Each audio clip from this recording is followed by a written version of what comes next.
എല്ലാവർക്കും നമസ്കാരം. ബിന്ദുസ് കുക്ക്ബുക്കിലേക്ക് ഒരിക്കൽ കൂടി സ്വാഗതം. ഇന്ന് ഞാനിവിടെ തയ്യാറാക്കാൻ പോകുന്ന ഒരു സ്വീറ്റ് ഡിഷാണ്. ഇതിൻ്റെ പേരാണ് കേസരി. അപ്പോൾ എങ്ങനെ ഇത് തയ്യാറാക്കുന്നത് നമുക്കൊന്ന് ശ്രദ്ധിക്കാം. ഒരു പാനിലേക്ക് 2 ടീസ്പൂൺ നെയ്യ് ഒഴിച്ചു കൊടുക്കാം. അതിലേക്ക് പറങ്ങാണ്ടിപ്പരിപ്പ് ചേർത്ത് കൊടുക്കാം. ഞാനിവിടെ ഒരു 8-10 എടുത്തിട്ടുണ്ട്. ഇതെല്ലാം അവരവരുടെ ഇഷ്ടം പോലെ ഉപയോഗിക്കാവുന്നതാണ്. ലോ ഫ്ലെയിമിലിട്ട് നമുക്ക് വറക്കാം. ഇതൊരു പകുതി പരുവമായിട്ടുണ്ട്.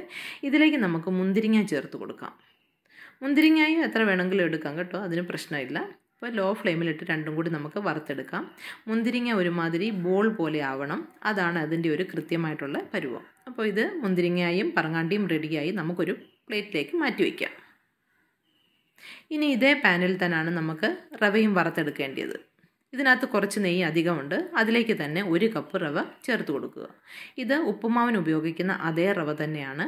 ഇനി ഇതിൻ്റെ വറക്കുന്ന പരുവം എങ്ങനെയാണെന്ന് വെച്ചാൽ ലോ ഫ്ലെയിമിലിട്ടിട്ട് നമ്മൾ ഇളക്കി കൊടുക്കുക.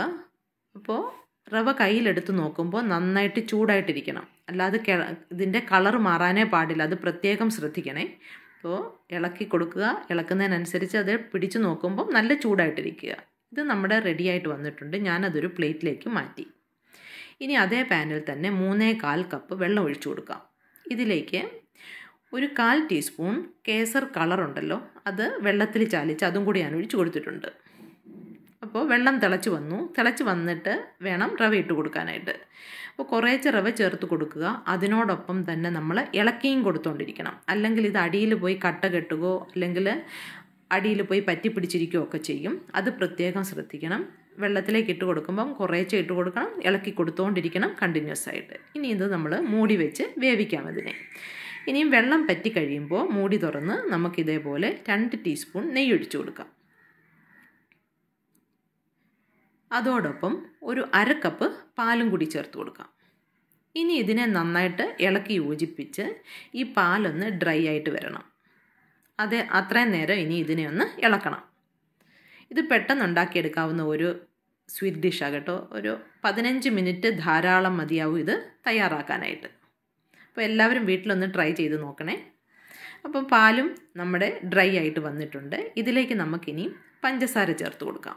ഞാനിവിടെ 1 കപ്പ് പഞ്ചസാരയാണ് എടുത്തിരിക്കുന്നത്. അപ്പം മധുരം കുറച്ചും കൂടി വേണമെന്നുള്ളവർ 1/4 കപ്പോ 1.5 കപ്പോ അത് ആവശ്യത്തിനനുസരിച്ച് ഉപയോഗിക്കാവുന്നതാണ്. ഇനി ഇതും ചേർത്തൊന്ന് നന്നായിട്ട് ഇളക്കി യോജിപ്പിച്ച് കൊടുക്കുക. അപ്പോൾ ഇതും നന്നായിട്ട് ഇളക്കണേ, അല്ലെങ്കിൽ കട്ട കെട്ടാനുള്ള ചാൻസ് ഉണ്ട്. ഇത് ഇളക്കി നന്നായിട്ട് യോജിപ്പിച്ച് കഴിയുമ്പം പഞ്ചസാര ഒന്ന് അലിയുമല്ലോ. അപ്പോൾ ലൂസായിട്ട് ഇങ്ങനെ വരും വീണ്ടും. ഇത് വീണ്ടും ഇനി നമുക്ക് ഡ്രൈ ആക്കി എടുക്കണം. അപ്പോൾ ഇളക്കി കൊടുത്തോണ്ടേ ഇരിക്കണം ഇത്. ഇനി ഇതിലേക്ക് നമുക്ക് ഒരു 5 ടീസ്പൂണ് സൺഫ്ലവർ ഓയിൽ ഒഴിച്ചു കൊടുക്കാം. നെയ്യ് തന്നെ വേണ്ടവർക്ക് ഉപയോഗിക്കാം, പക്ഷേ നെയ്യ് മാത്രം ഉപയോഗിക്കുന്നതിന് ഒരു തികട്ടി വരുന്ന പോലെ ഒരു രുചി വരും. അതുകൊണ്ട് ഞാൻ ഓയിൽ ഒഴിച്ചു കൊടുത്തതേ ഉള്ളൂ.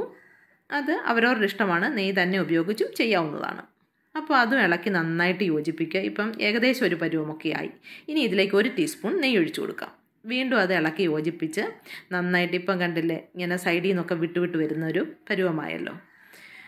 ഇനി ഇതിലേക്ക് നമുക്ക് ഏലക്ക പൊടിച്ചത് ചേർത്ത് കൊടുക്കാം. ഞാനിവിടെ ഒരു 4-5 എണ്ണം എടുത്ത് നന്നായിട്ട് പൊടിച്ചതാണേ. അത് ഇതിലേക്ക് ചേർത്ത് കൊടുത്തു. അതോടൊപ്പം വറുത്ത് വെച്ചിരുന്ന മുന്തിരിങ്ങയും പറങ്ങാണ്ടിയും കൂടെ ചേർത്ത് കൊടുത്തു. ഇതിനി നന്നായിട്ട് ഇളക്കി ഒന്ന് യോജിപ്പിക്കുക. അപ്പം നമ്മുടെ കേസരി തയ്യാറായിട്ടുണ്ട്. ഞാനിവിടെ കേസർ കളർ ഉപയോഗിച്ചതിന് പകരം വേണമെങ്കിൽ സാഫ്രോൺ ഉണ്ടെങ്കിൽ അത് പാലിൽ കുതിർത്ത് വെച്ചിട്ട് അതൊഴിച്ചു കൊടുത്താലും മതി കേട്ടോ. ഇനി ലാസ്റ്റ് സ്റ്റെപ്പാണ്. തീയൊക്കെ ഓഫ് ചെയ്തതിന് ശേഷം 1 ടീസ്പൂൺ നെയ്യ് ഇതുപോലെ ഒഴിച്ചു കൊടുത്തിട്ട് നന്നായിട്ട് അതിൻ്റെ മണ്ടയ്ക്ക് മുഴുവൻ സ്പ്രെഡ് ചെയ്തതിന് ശേഷം ഒരു 5 തൊട്ട് 10 മിനിറ്റ് ഇതൊന്ന് അടച്ചു വെച്ചേക്കണം. ഇതിങ്ങനെ റെസ്റ്റ് ചെയ്യിക്കാനായിട്ട് 5 തൊട്ട് 10 മിനിറ്റ് വെച്ചാൽ നല്ല രുചിയാണേ. കാരണം ഇതെല്ലാം അതിലൊക്കെ ഒന്ന് പിടിച്ച ആ ഫ്ലേവറൊക്കെ ഒന്ന് റെഡിയായി വരും. അപ്പോൾ കേസരി നമ്മുടെ റെഡി ആയിട്ടുണ്ട്.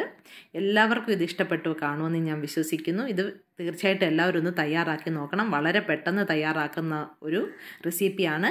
കുട്ടികൾക്കും ഒക്കെ എല്ലാവർക്കും ഇഷ്ടപ്പെടും ഇത്. അപ്പോൾ അടുത്ത നല്ലൊരു റെസിപ്പിയുമായിട്ട് കാണുന്നിടം വരെ എല്ലാവർക്കും നമസ്കാരം.